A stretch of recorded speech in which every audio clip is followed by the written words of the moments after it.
So the government just proposed the 50-year mortgage. And the question everyone should be asking is, what does that look like on paper? And for the purposes of this channel and what we do, we need to ask, what will schools be teaching our children about 50-year mortgages? Because based on the financial education that I got, and I'm sure that you got, and most people get, the answer very well may be nothing. So let's say that you took out a $300,000 loan at 6% interest and plan to pay it back in 30 years. Your monthly payment would be about $1,800 a month, compared to a 50-year plan where your monthly payment would be $1,580. That's only a $220 a month monthly reduction. But in the 30-year plan, you would be paying $350,000 in total interest, versus the 50-year plan, you'd pay $650,000 over 50 years in total interest, making your final payment on the 30-year plan $650,000 versus your final payment on the 50-year plan being $950,000.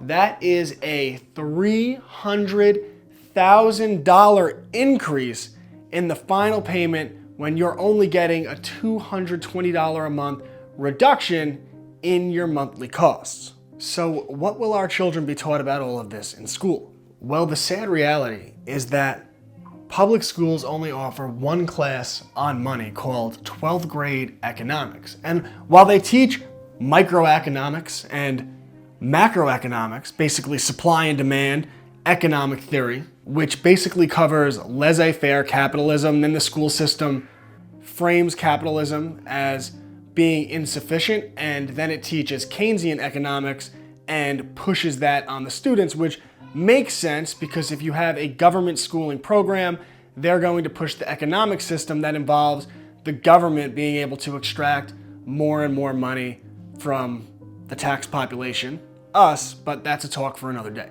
But what's just as interesting is what they don't teach, which is personal finance. American public schools don't teach personal finance.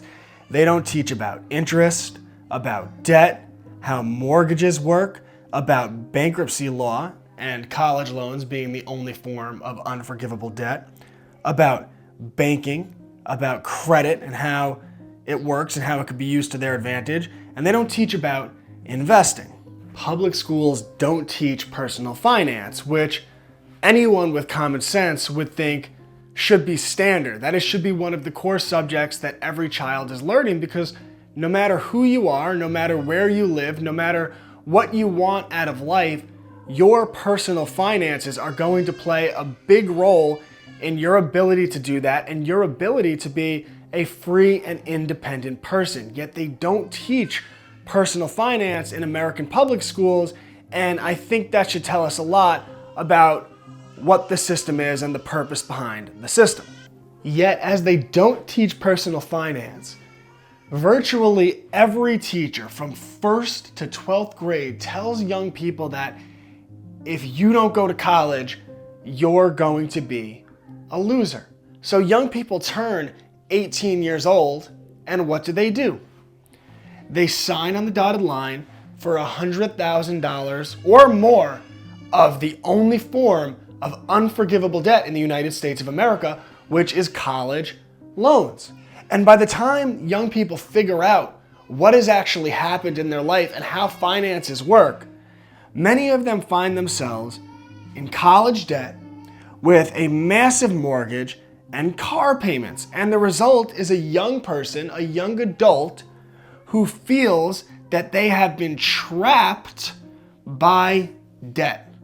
And this is why I tell parents, and this is why we start our students on financial literacy, specifically on personal finance, from as young an age as possible. This is something that parents should be starting with their children in elementary school. So by the time they're adults, they understand how mortgages work, they understand how college works, and they understand interest, and they understand debt and everything that goes along with personal finance. And then as you're teaching them these different things, and you can do it in very simple ways. We have a project or a unit study that we put together that basically guides young people to start their own lemonade stand. And as they're going through this process, they're learning about saving, they're learning about investing, they're learning about bank accounts, they're making their own piggy bank. And this is the type of thing that any parent has the ability to do with their kids. And as you start them young on personal finance, as you start them young on financial literacy, you also use these type of activities, follow their interests to guide them to do entrepreneurial things, to start making money. And as they make some money, you could teach them about finance in a way that is completely in context. And it's kind of easy to do because children are naturally motivated like anyone else. When they start earning money, they feel great about it and they want to do more of it. And then you can use that interest, whatever they're interested in, that they're now following, whether it's photography, whether it's Pokemon cards, you could do all types of cool things. You follow that interest, maybe they're hosting bake sales, and then they love cooking, and you're taking that skill, you're showing them how they can do real things with it, and then you're using it to teach them the big entrepreneurial finance, but also that personal finance that is so important to all people, and everyone has the ability to do this, but so many public schools, pretty much all public schools, I mean, I'm sure there's some, but not a lot, they're not doing it. And even when these schools teach micro and macroeconomics, what are they really teaching? They're covering laissez-faire capitalism, and then they're teaching young people that there are flaws within that system, which there are, but they're doing it for ideological reasons. So then they introduce Keynesian economic theory, which just so happens to be the economic theory that involves lots of taxes going to the government. And isn't that convenient for the government in the government school system to teach young people that they should want the economic system that involves the government getting a lot of tax revenue directly from your pocket? And that's what they teach in 12th grade economics with Keynesian economic theory. They are basically conditioning young people that as they enter the workforce, as they turn 18, 19 years old, one, they should want Keynesian economic theory, so they should happily accept that the government is going to tax them, and two, that they should probably vote for the politicians that are calling for the government to tax them. All of this is just a form of indoctrination, not meant to empower people, but to make young people enter their adult life happily as dependents. Because if you're teaching macro and microeconomics, they should be covering the Federal Reserve Bank and how the endless printing of money has inflated the dollar. They should be talking about the gold standard, how America came off of it in the 1970s, and since then the dollar value has gone down and down and down, and your ability, your spending power has gone down and down and down. And they should talk about the Great Society and how government insured mortgage loans and college loans inevitably led to the exponential rise in the price of housing and the price of college.